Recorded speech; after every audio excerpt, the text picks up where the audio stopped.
Welcome to episode 165, When the Lights Don't Sparkle, Managing Grief During the Holidays, featuring Londyn Miller, licensed marriage and family therapist. Make sure to subscribe to be alerted about future episodes. By Clearly Clinical. Learn, grow, shine.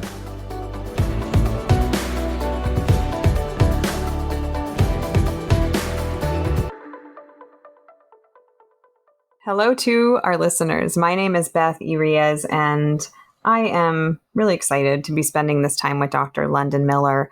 I asked her to join us today to have a conversation not only about grief, but particularly grief during the holidays. And this is one of the things that she is really good at, and she specializes in working around grief. So I asked her to come here and share her knowledge with us. Thank you so much for joining us, Dr. Miller.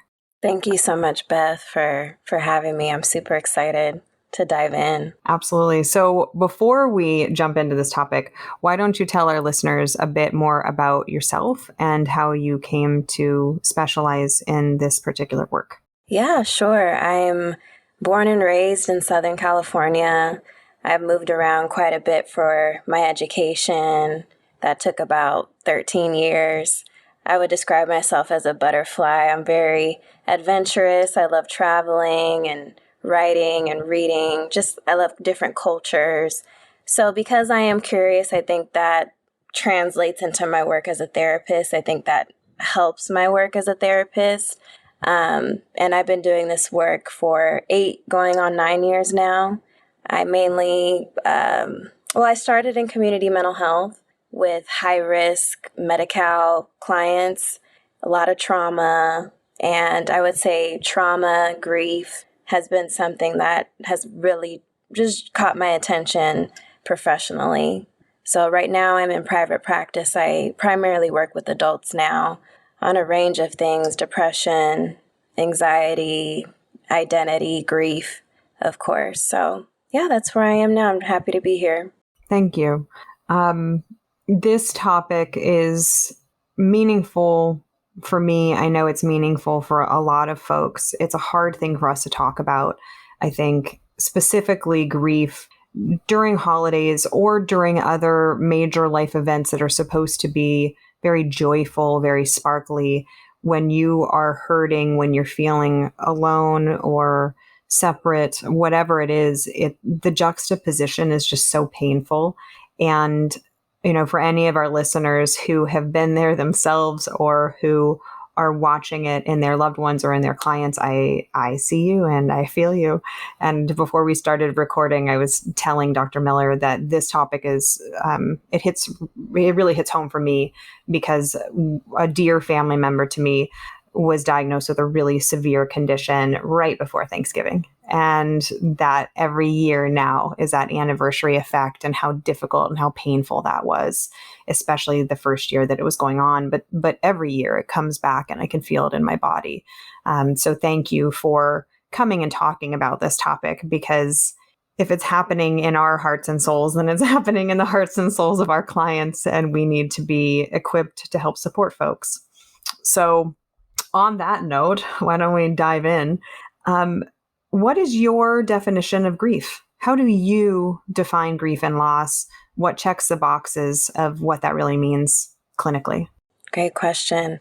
I mean, my mind immediately goes to the clinical, DSM version of grief. But if I were to sprinkle my personal experience on that, I would say it's, the experience of losing something that meant a lot to us, something that we were attached to. That can be a routine, it can be an object, it can be a place of work. And I think as we discuss it more commonly, we use grief to discuss people and our relationships with people. So it can also refer to a loss of a relationship or an important person in our life. That loss doesn't necessarily have to do with death. It could be the loss of a friendship, that friendship changed. Like I said, that routine just no longer is available to us. That highway no longer exists. I can't take that same way to work anymore. So I have to adjust and change what I'm doing. So yeah, it can involve death or just a change in life. Thank you. I think one of the things that I've heard come up with clients is so often we really are trained to only associate grief with quote unquote grief and loss, and that it pertains specifically to usually death and dying, and that it really is so much bigger than that. And I'm glad for the examples that you just brought up to appreciate basically the difference between how we thought or hoped things were going to be and how they actually are. And that for me, grief is that space in between those two ideas. But I think a lot of this conversation, even with clients, is around psychoed of like, no, that's grief. Like what you're feeling is grief. You're grieving something. Right. Or what I didn't get. Yes. I hear that come up a lot in therapy, as people talk about their childhoods or even maybe in their marriage or a relationship, elements of something I'm not getting or something in the past that I didn't get. I think that's another important consideration, is that layer of what's missing and grieving what may have been. And then also that element sometimes of invisible grief that, an example that often comes up is like if someone is wanting to become pregnant, for example, and they're unable to, that's an invisible grief. It's an invisible loss that they may be coping with. And so too often, I think we as a society can oversimplify and say, well, grief is always about death and dying. And I think it's a lot more than that. And maybe one of the hindrances to us ever talking about it is because we've really kind of backed it into a corner where it is much bigger than just that category. Right. And that kind of highlights the different types of griefs. There are so many, I can't even, but there's like complicated grief, there's traumatic grief, there's disenfranchised grief, which is also what you just described, that invisible, basically when a grief doesn't get it, kind of that acknowledgement, it's not out in the forefront, it doesn't get named, that invisible, and plenty more in addition to those types of grief. So on some of those that you just named, can you give us the 101 version? What is traumatic grief? What is complicated grief? What do these terms mean? And how are they different from what I'll call simple grief?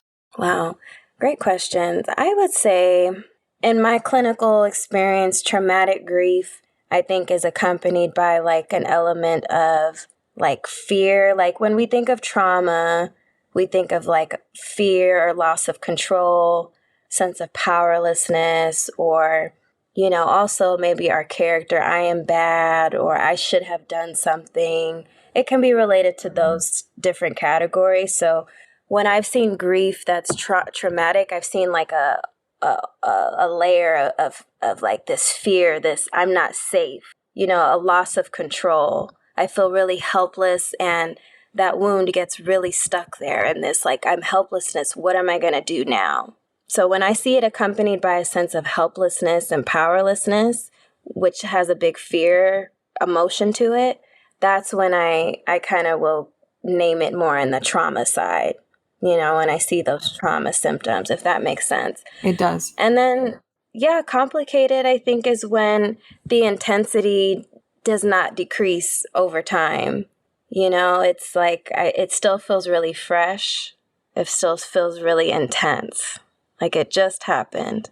And is part of that because it's not necessarily a resolving grief? So, and we'll get into this, but there are some kinds of grief out there that rear their head, so to speak, because of the continuing trauma around them.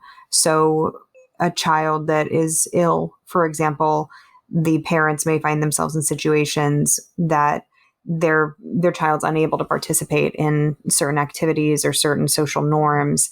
And it's not just, oh, this child has this illness, but that it has this unrelenting component that it keeps building and it keeps coming back. And these losses just keep kind of compounding. Absolutely. And I think that kind of ties into the factors that affect our grief and how we grieve. Like the number of losses can contribute to whether grief is simple or becomes more complicated or traumatic. Also, our attachment style, how, particularly around separation.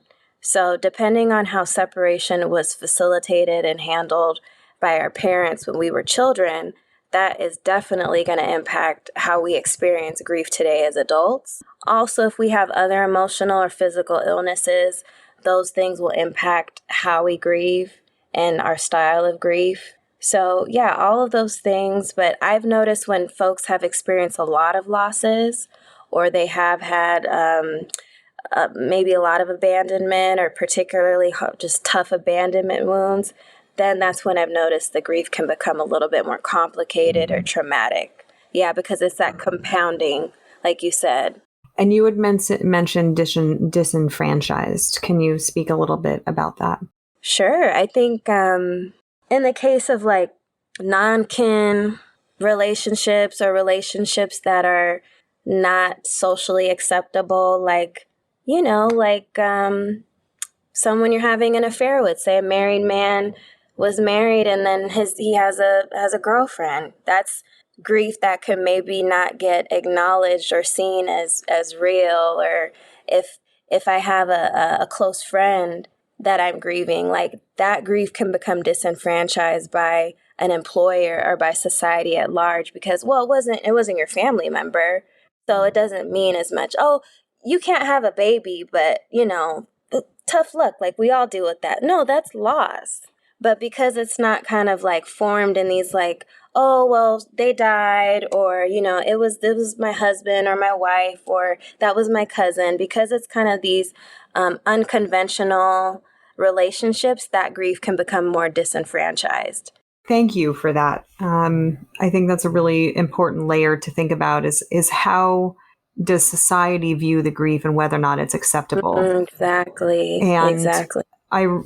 for folks who are listening that are interested in more learning on grief, we have had some really interesting conversations, particularly with Jill Johnson Young, about grief. And one of the things that she talks about is often there's a sense, we were talking specifically about intimate partner loss, but there's this idea that there's like a timeline on grief. And so it's like, it's acceptable for you to be upset or hurting or discombobulated or whatever it is for a certain period of time. And then it's like, okay, well, then we move on. Or are you moving on too quickly based on what society says you should do? And like these very real and often unstated rules about what's acceptable to grieve and how we are supposed to grieve that just exacerbates it and makes it more painful. Exactly. Yeah. Now understanding grief, not just as about death and dying, when you were viewing this clinically, knowing that there's much to be said just on grief alone, but adding this layer of particularly the holidays or significant life events, going to somebody's wedding and you're supposed to be happy, going to a baby shower and you're expected to be thrilled, whatever it is, and you're just not there. How do you see that play out clinically, and what do we need to keep in mind as providers about that juxtaposition? I see it playing out clinically by, triggering people. It's people get uneasy when it comes to attending those events or, entering into situations that they know are triggering for them, or just when the holidays come around, it just creates that shadow of like, oh man, it's either a negative reminder of the past or a reminder of the loved one that's not here to suspend this event with them. So yeah, it's very triggering. It's a strong reminder of that loss. So that's why I think it's important clinically for us to encourage a DBT skill, which is coping ahead. And coping ahead is when we prepare ahead of time for a triggering situation, and the holidays are triggering because society projects these expectations onto us that, one, you should agree with this holiday, and two, that you should feel good about it. And are those culturally sensitive? No.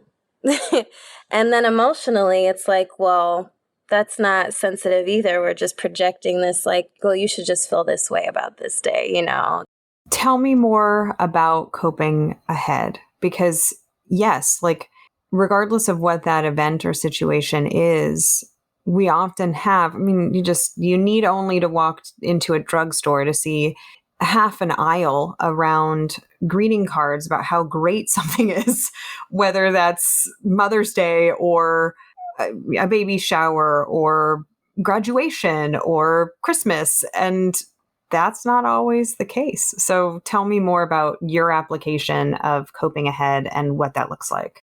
Right. This list is really long. It looks like telling ourselves, I'm going to set a timer for 15 minutes. Like, say you're at a baby shower, say it's Christmas or a holiday. I'm going to set aside some time. If I need a break to go to the bathroom and just like feel my emotions, or jot some things down in my phone, like emotionally, some keywords of what's coming up for me. And then after that 10 to 15 minutes is over, then I can go back to what I'm doing. It looks like, okay, I'm going to be intentional about practicing gratitude the morning of Christmas, or if I'm at the baby shower, or, even during the fall season, I'm going to intentionally practice gratitude, because it gets our mind also kind of oriented around, well, what do I have? What is going on in my world? I am still here. It can also look like doing the holidays differently.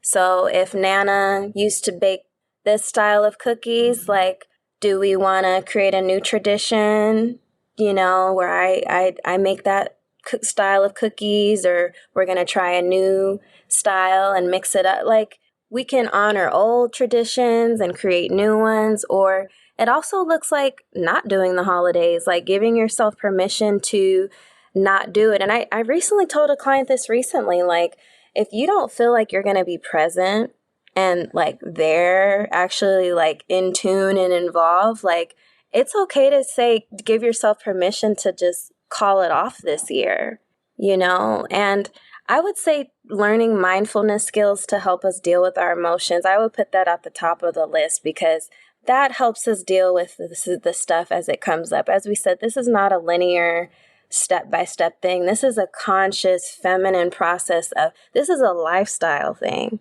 How do I deal with my emotions in general? Because grief it's an emotion. I think that part is really important.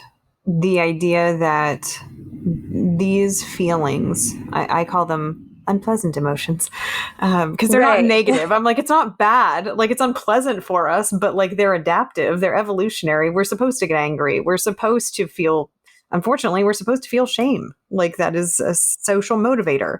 Like, there are reasons for these things. They're terribly unpleasant. But I think even just that idea of like, it's okay to grieve. Grieving is normal. Grieving is healthy. And making space and time to feel that. I know, only speaking from my experience, when we got this diagnosis and the ground dropped out from underneath us, and just unbelievable fear and stress and sadness, when it was juxtaposed with like, it's so good to see you, happy Thanksgiving, like, it was just like, it was such a stark contrast that was really jarring. Like, I remember, and I'm a highly sensitive person, so I think that's even more notable for me, for folks who are highly sensitive or any kind of neurodiversity. But this idea of just how much it almost emphasized my sense of disconnect, because there was this social expectation that I should be really full of gratitude, that I should be really grateful for whatever connection was in front of me, while I was privately crying myself to sleep. You know what I mean? Like, and it was like, well, I don't want to talk about the bad or scary thing because I feel some pressure to not, quote unquote, bring anybody down. And like, it's just such an intimate and can be lonely experience that in my reflection back on that was part of why I wanted to reach out to you, of like, how do we clinically help pave the way for the folks who are going through that? Because it's hard enough to be grieving when it's up against the backdrop of yay, whatever the yay is like stark. I would say helping people, well, first, maybe giving some psychoeducation around like how society at one point, we were a little bit more connected to death than we are now. I think now we have this denial of death. Like back in the 1800s, it was the family's responsibility to prep the body. Like as grandma was dying, when she died, like the son would dig her grave. It was aunt's job to inform the neighbors that, come say your goodbyes. They would have the funeral services at the house, you know? So over time, we have more of this distance between us and death because now we have professionals and businesses that handle this process. So I think kind of sharing with folks that, we were once more connected to grief. It was more normalized. So it is a human experience, and to kind of trust that grief is a part of healing, and then helping people identify those safe spaces for them to kind of just share what they do miss about their loved one. It may not be with their family, it may be with some safe friends. Or I think grief groups are amazing because I think it normalizes and sort of humanizes the grief for us. And I think that's what a lot of clients need.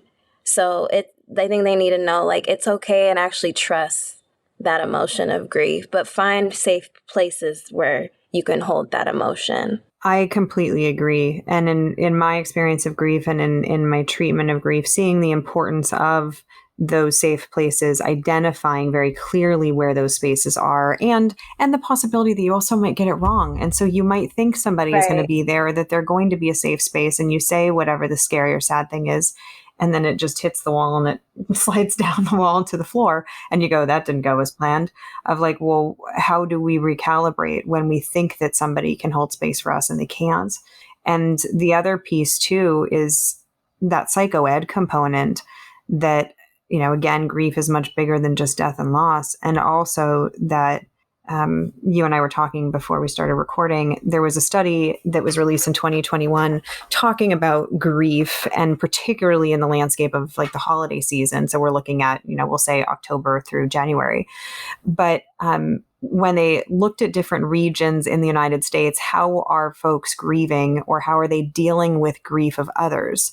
Between 61 and 70% of respondents. So this is again spread across the country, but the vast majority of people said they don't know what to say or do when someone they care about is grieving. And even that knowledge, I think, is really helpful, because truly, most people you're going to encounter when you're grieving don't know what to say or do. And then the psychoed piece for me is to like kind of warn clients, hey, here's the stupid stuff that people might say. The at leasts, or God only gives us as much as you can handle, or whatever it is. In a better place. Yes, whatever the platitudes are of like, well, that path wasn't meant for you. Like, whatever it is, because I think that psychoed is really important of like, yeah, here's the stupid stuff that might get said to you that people mean well, but they really don't know how to deal with this. And it's okay to close your ears and know that that person just simply can't hold space. I think that's a big element. It's just the normalization and the psychoed. For sure. And that made me think about like how we have like limousines that are tinted, when people are riding through the funeral, that kind of creates that element of like, this should be a secret, it is a private and it is a vulnerable, delicate situation. But I think that black window and like all black, it makes it kind of like, okay, this should be something done in secret, and also how we sort of, add the makeup onto the bodies to restore the body, the corpse, I guess you would call it, to it, restoring it back to its lifelike state. That's also a way that we can practice that denial of death. Yeah.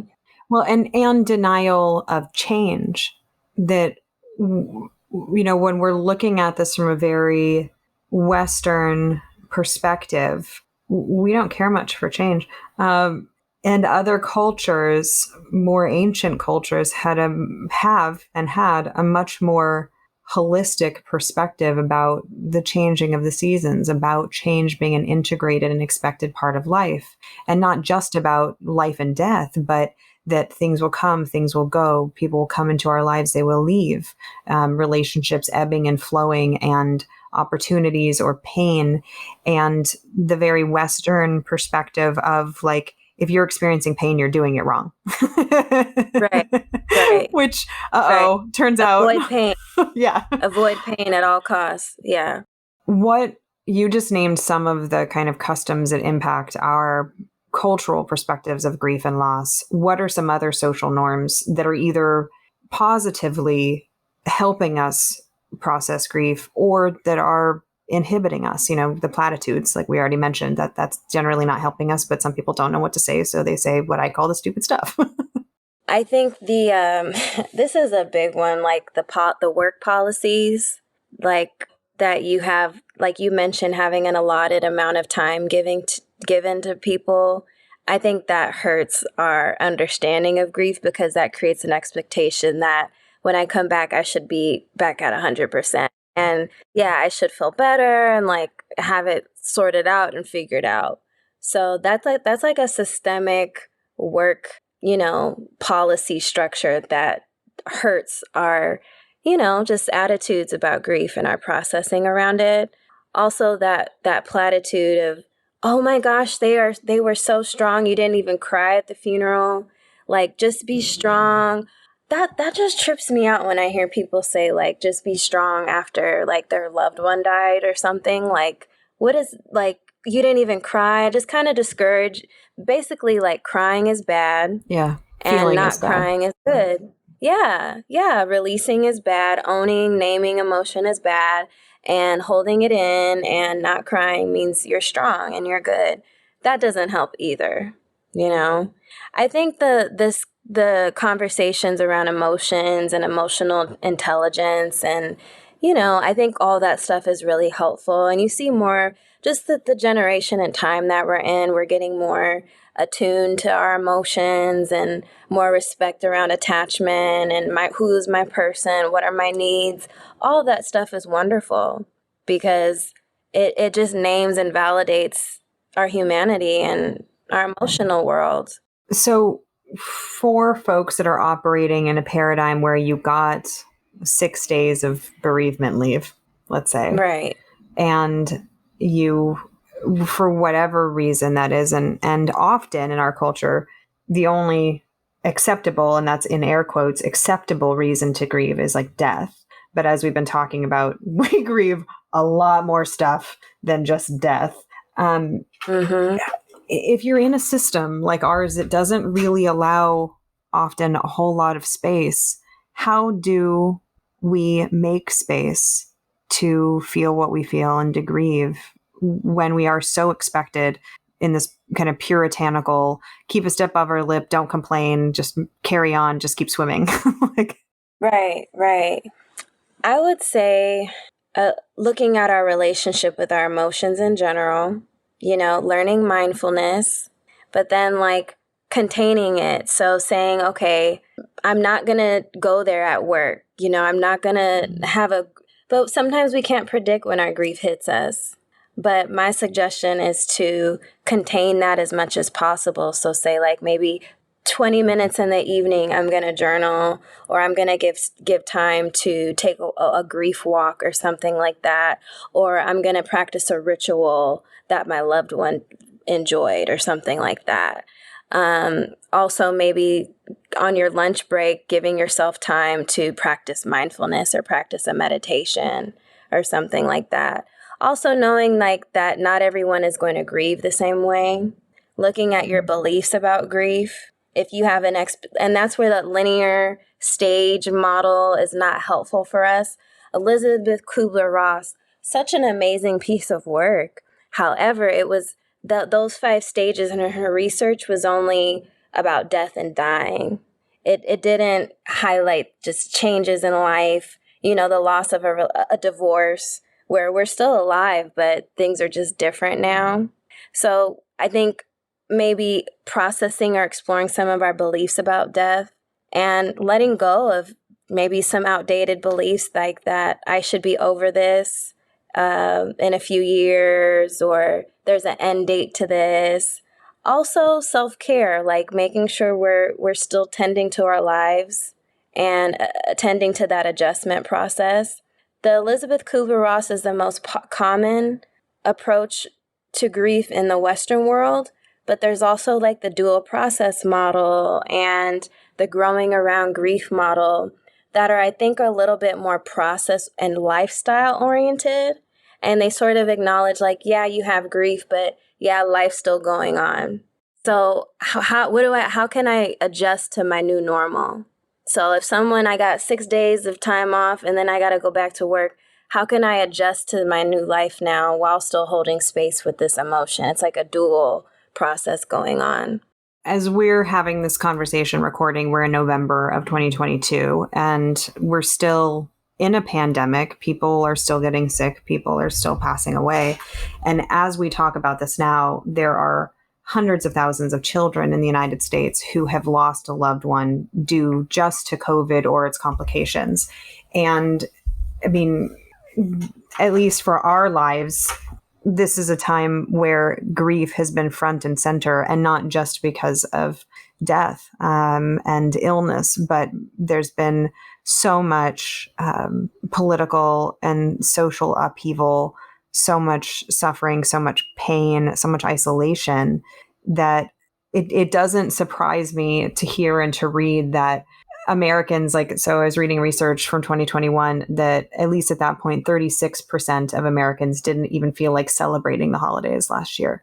That's a big number. That's over a third of the people you interact with that you're like, happy holidays. They're like, Yeah. Mm-hmm. And it's just this backdrop of grief that my joke has been, if technology isn't working, I'm like, well, it is 2022. I think all of us have kind of given up a little bit at this point, because everybody's been through so much. There's been so much grief. There's been so much suffering, so much isolation, and not just the death.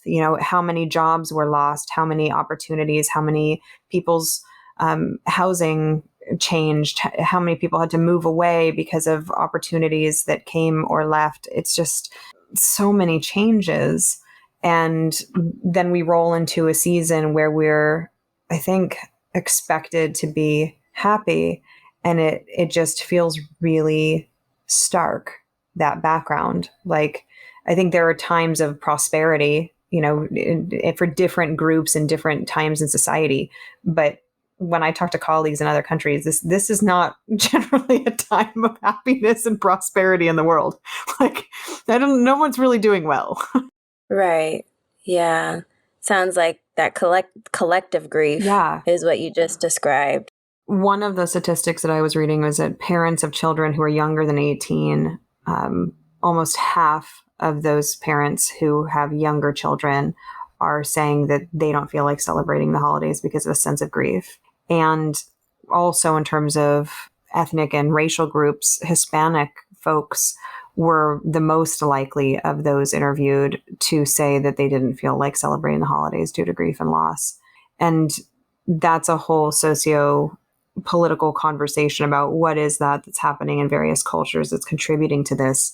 But I guess what I'm saying is, if you as a listener are not feeling it, turns out a lot of people around you aren't either. Mm-hmm.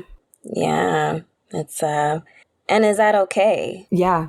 So you brought up a point, which was basically giving a client permission to just not go. How do you facilitate those conversations? What are the options? Because particularly around the holidays, for many of us, regardless of religion or spirituality or denomination, there's often some sense of obligation to show up with a casserole, to hang the Christmas lights, to get together and light the menorah, whatever it is. How do we carve out permission to imagine a holiday season that is different than what society has told us? Yeah. So I'm going back to my drawing board of cope ahead skills. I think it can look like maybe honoring both truths, like I'm not in this 100%, I'm not really feeling it this year. And then my family, we also have this tradition where we've done this every year. So that means doing like I'm going to do an hour at the house with the family. And then after that, I'm going to do my own thing. It means I'm not going to spend the whole time at the party. I'll just, pop in and connect and then go somewhere else. Or it can look like I'm going to volunteer, in addition to going to be with my family. That volunteer is like, just maybe being exposed to other people who can share that feeling with you or who don't have this year. Something about helping others does get our mind off of our own stuff. And I think there is a catharsis in being around other folks who may be hurting as well, like it's okay. They're here too. No, we don't all have to be happy on this day. Kind of going back to the statistics, like a lot of us aren't feeling it this year. And I think that's part of mindfulness is acceptance, because I think that's like, it feels like a very US thing where it's like, we want to be productive, happy, goal oriented, like just always on and like instead of like present with what is sometimes. So yeah, I think like doing half and half. It's been my experience with grief, and I've certainly had the conversation with clients too. You had mentioned crying. Our culture really, well, and certain subsets within our culture really value not crying. Yes, And if you cried, yes. then you were weak or you were doing it wrong. And some folks also, I have people in my life that like they it physically hurts when they cry. So even if they're grieving, they don't enjoy that. It's not cathartic for them. So I don't want to say like, hey, crying's the best thing ever. But also I think making space in that idea of coping ahead for now is a time I'm just going to let myself cry. Yeah, I'm going to go into that meeting and I'm going to keep it together, and that's okay. And maybe I need to look down for a minute because something comes up, and then afterwards I'm going to let myself go in the bathroom. I'm going to cry for a while, and that's going to be okay. Because, as you said, we've all been trained in the Elizabeth Kubler-Ross model, and so we're talking about the denial, the anger, the bargaining, the depression, and then acceptance. But number one, grief is nonlinear. That model was designed specifically for loss, for death, but also for anticipated death. So like it wasn't a reactive death. That was if someone's, diagnosed with some critical illness or whatever it is, it's taking them away. How do we anticipate their death coming? But also that's only one model that can be misinterpreted and also may not work for that person and the individuality associated with grieving. Exactly. And yeah, in therapy, like I said, that's why you have people from different cultures who they'll feel guilty if they don't. Like, not participating with the tribe can bring on these feelings of shame, and where it's like, we don't do that. Okay, I'm not going to take that away from you because I do want to be culturally sensitive and respectful. So I think it's like, yeah, like that middle path, like my needs and then the needs of the tribe, I can maybe try and honor both. One of the things that I've heard come up with clients is okay, it's all well and good for me to say I'm only going to stay for an hour. Yeah. Then what do I say to leave? Or how do I plan ahead to be able to leave? What are your ideas on that? How do we support clients? Because it's like, well, I don't want to lie. I don't want to say I have to go into the office or I have a meeting or whatever it is. But it's like, how do I also set boundaries around basically this is what my bandwidth is right now, and I really don't want to go into it with you, aunt so and so. Like I got a jet. How do you encourage clients to think about an advanced plan? Here's what you're going to say. Here's how you're going to create these boundaries so that you can jet after an hour. Yeah, such a good question. And I think this is definitely something good for clients and therapists to explore together, or for people to role play or play around with together. But I always think like naming our boundary from the front end, starting with a positive intention, like, hey, it's so good to see you. This is just an example. It's so good to see you. I just wanted to let you know I have some other plans, so I won't be able to stay for the full thing. Yeah, and I want to connect with you as much as possible, but I do have some other plans. And if they ask you what those plans are, You can decide how much of the truth you feel comfortable telling. I appreciate that permission because it has been my experience that sometimes setting that boundary feels really scary and we feel like we need to either tell too much or like we have to lie. And so it's okay to just say, I have other plans. And maybe that plan is to get the freezer burned ice cream from the bottom of the freezer and put on my old pajamas and rock back and forth and cry for a while. And it's like, well, that is your plan. So you're not lying. That Right. is really your plan. You just don't tell them what it is. Right. Exactly. Exactly. And, if you want to say I got their holiday plans and then also add some containment around that, like I'm going to sit in this emotion for an hour and then I'm going to get up and take a walk. I would encourage some kind of moving of the body if possible for people, or some kind of moving of the mind or heart, if they can't move physically, not just being when we want to contain it, because that's when that emotion can kind of turn into this suffering thing where we're just maybe holding on to it. We want to contain it for ourselves. In the DSM, we have these parenthetical ends. We're going to put a period around bereavement, quote unquote. We're going to put a definition around grief. And then there's this nebulous territory past that where it's like, is it an adjustment disorder, quote unquote? Is it grief? And knowing that as we're talking about this conversation about diagnosis, this is operating in a very Western system of pathology and insurance and medical management. So, like, obviously, that huge caveat. How do you discern when you're looking at quote unquote grief or bereavement and when you're looking at depression with a side of grief and bereavement? I think I distinguish the grief when it's attached to like a loss or a threat of loss. That's when it's like it feels like a grief thing. And then a depression thing feels a little bit more like overarching, like this just general sad, can be from childhood. I don't know what the root cause of it is, but it's not really tied to like a loss per se, or a threat of a loss or a change in my life. So that's kind of how I distinguish it. So it sounds like for you, it's less about this very defined timeline that the DSM would give us, which, if we're going to look at a diagnosis, there has to be some kind of parameters that we're using for that determination. So I'm not knocking that, but it is interesting from a diagnostic perspective of like, when is it this? When is it that? And as you brought up earlier too, there are some kinds of grief that they may have always been rolling in the background. And it was this particular holiday get together that you went, darn it, this was not how family was supposed to look. I got a bum That, deal.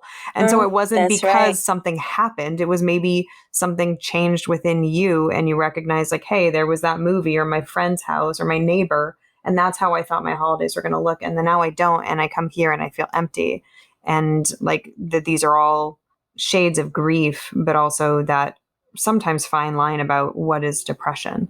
There's a really great book called The Alchemy of Grief, and it explores grief from like a psychodynamic perspective, and it talks about in therapy as clinicians, like we're observing the process of grief all the time. Like clients are like letting go of old belief systems. Like there are so many elements in clients that are dying every single week in therapy. And on a scientific biological level, our cells die daily, and we get new cells, and we have dead hair on our head that's dead, like. So I think you can get kind of metaphorical with it, like, well, clients are letting go of things all the time in therapy and saying things are dying all the time. Yeah, I appreciate that, and that, yes, psychodynamic, but almost trans theoretical, in this idea that we're almost in a perpetual state of grief, depending on how you wanted to define it. Yes, Beth. And I feel like you and I have been talking about kind of this secondary reaction that us as a culture have had about loss, which is like this fear about loss. But I think if we can start to heal like our secondary responses to loss and maybe replacing that with kind of this acceptance and knowing like this trust that, oh, this is that human thing again. Like, oh, yep, I am human. Pinch me, I am real. It's kind of that reminder. Yeah. Absolutely. And again, that idea of the theme I'm hearing from you is just kind of normalization to get away from this really idealized version of how something should be with a mindfulness of what actually is. And then it sounds like this element that you're adding, which is kind of the case management about being proactive to cope ahead, to set those boundaries, to hold the boundaries. And I think really to anticipate that this is sometimes really going to hurt and you're going to feel different. And at least for me, like what I tell clients, regardless of whatever that specific grief is like, sometimes you're going to feel numb. Sometimes you're going to feel fine. Sometimes you're going to be crying for no reason. Maybe you're not going to do any of those things. Like, and it's like, or it's all the things at once. And that those are okay. And I think just that opens up, oh, it's okay. It's okay for me to feel what I feel. You talked earlier about individual factors that contribute to our experiencing of grief and loss, those kind of biopsychosocial factors. What are the things that we as therapists really need to be paying attention to that make folks maybe more likely to have really acute experiences of grief? Yeah. I would say their attachment style, just where they're at there, and how they view their emotions in general. Like, what is their general relationship like with their emotions? And something that's really important too is like their family of origin stuff around grief and loss. Like, what did their family believe and practice with grief and loss at home? And I think, using that attachment lens of looking at their attachment style, that can help you identify any anxiety there, which I think is a big component of grief for some of us is anxiety. And it can kind of maybe highlight if there's any feelings of abandonment as well. But yeah, those things. And the number of losses, if how many losses they've experienced. The other thing that's occurring to me is the importance of social network. You had already mentioned you're a big fan of grief support groups because of the shared experience and I think the making sense. And in the recent interview that we had released with Dr. Irv Yalom, he talks about also the idea of death anxiety and how that kind of existential experience of our humanity plays out in grief and loss. And he was specifically talking about death, but I think that, as we've talked about, there are lots of layers of this kind of the constant state of dying that we're in, and observing the things that are maybe protective, knowing that folks who have a stronger social support system may be better able to find help, find nurturance, find love, find support, and folks who are more isolated because of their socioeconomic status, because of their community and who they are as an individual, because of their age. I mean, if we're looking at grief and loss, working with older adults, so much loss. And, I was reflecting on how some of my family members who are in their 70s, 80s, how many people they've already lost that they're celebrating holidays without. The empty chair phenomenon. Right. And I don't mean the empty chair technique, but the phenomenon of looking around a table or looking in your phone at your contacts and names falling off because of your life stage. And that those factors are also contributing to how visceral this experience could be for somebody. Exactly. Yeah. It can get very existential, and I think it's helpful for clinicians to sort of look at their beliefs about death, like kind of adjust that, like no, not hold themselves to this expectation that they need to help clients get to that final acceptance stage, and then they're wiping their hands clean of the client, like we did it. Right, like accepting that idea, like this is a process, this is a lifelong journey. And I'm here to help them, orient themselves to their emotions differently. And that includes their grief. And two other things that also impact how people will experience it is the type of loss and how prepared they were for it or not. Can you speak to that a little bit more in terms of an anticipated loss versus an unanticipated loss and how that affects our grieving process?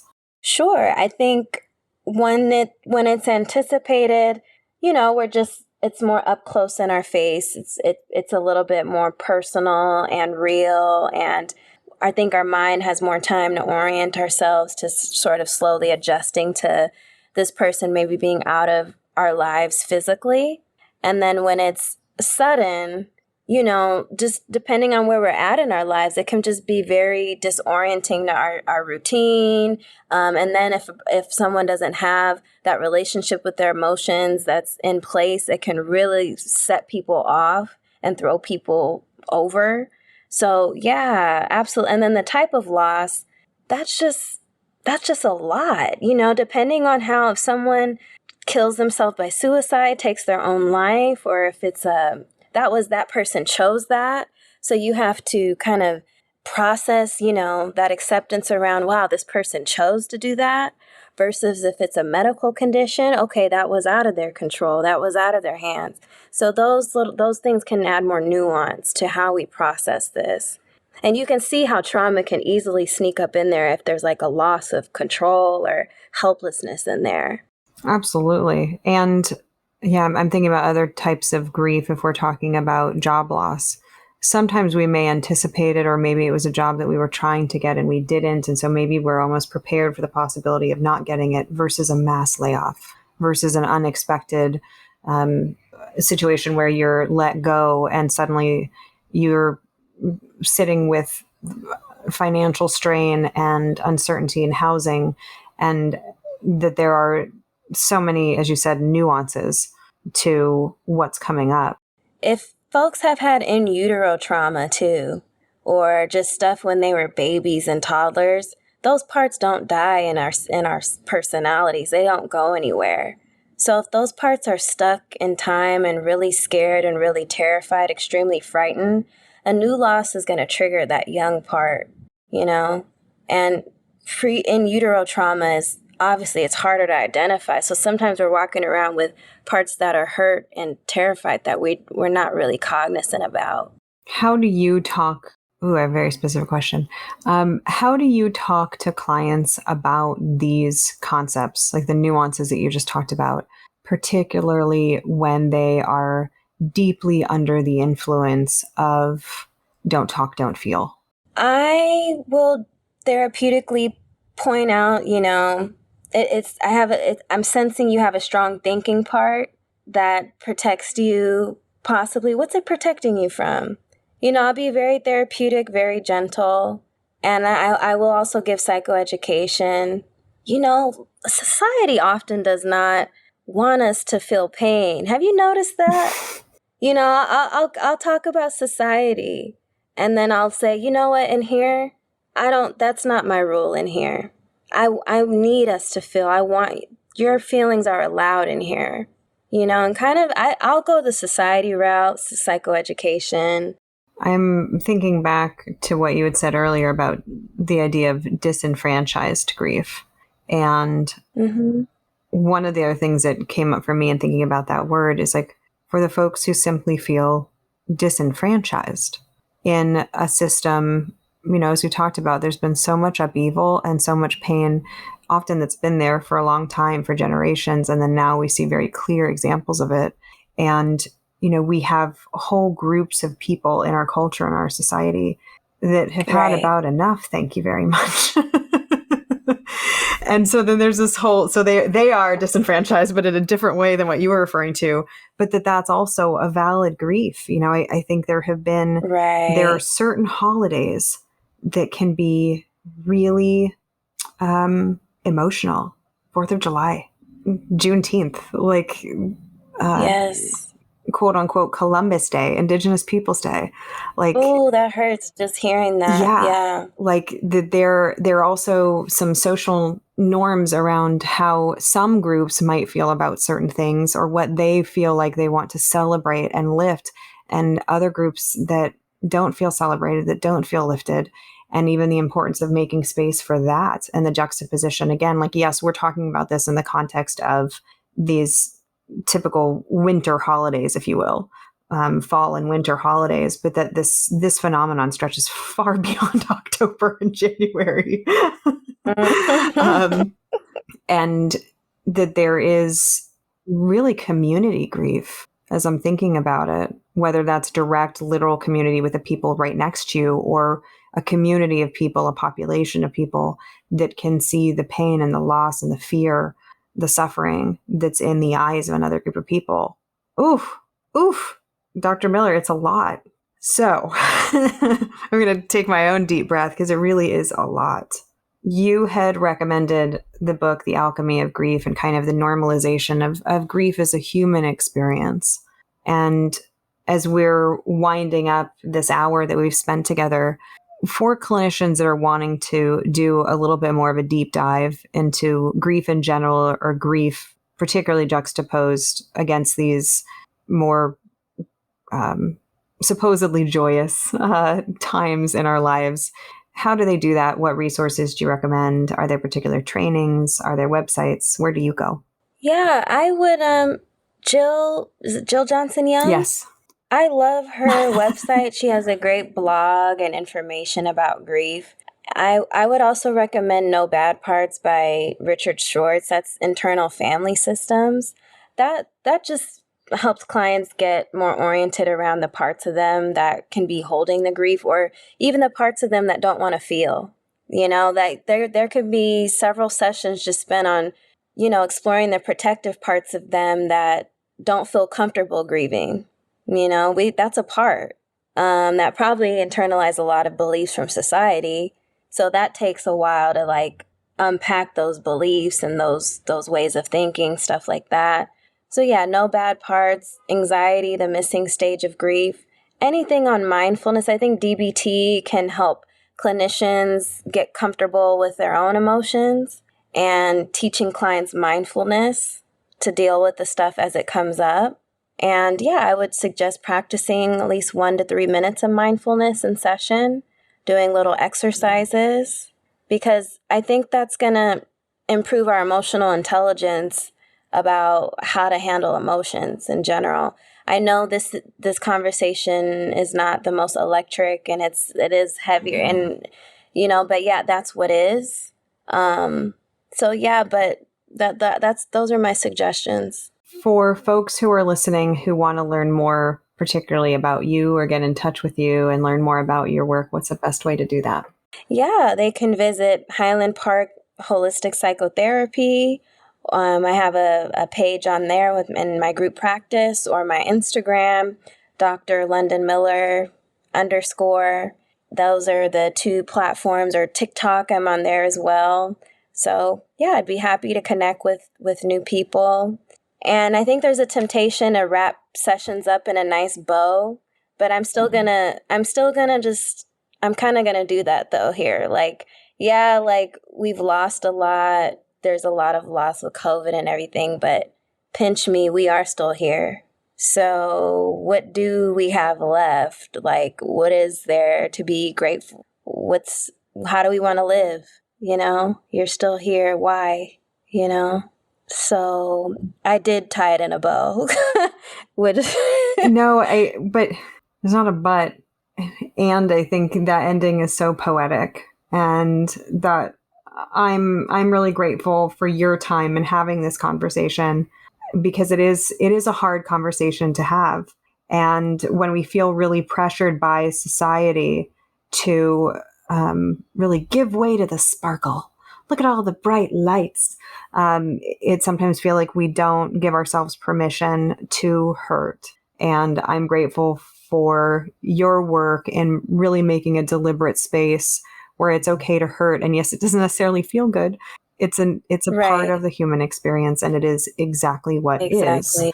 is. So thank you, as we kind of tie up our year, which has been a really big year, even for Clearly Clinical. thank you for joining us and having this conversation, and putting this really unique bow on it. I couldn't be more grateful.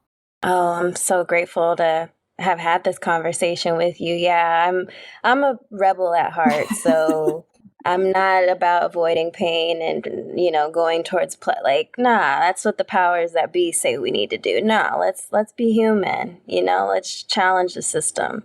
Yeah. Thank you for joining us, Dr. Miller. I appreciate it. Thank you for having me, Beth. You've just finished listening to another exclusive continuing ed podcast by Clearly Clinical. If you like what you just heard and you need continuing ed credits, please visit us at clearlyclinical.com to check out our 1-year membership, where you'll have access to our growing library of continuing ed podcast courses.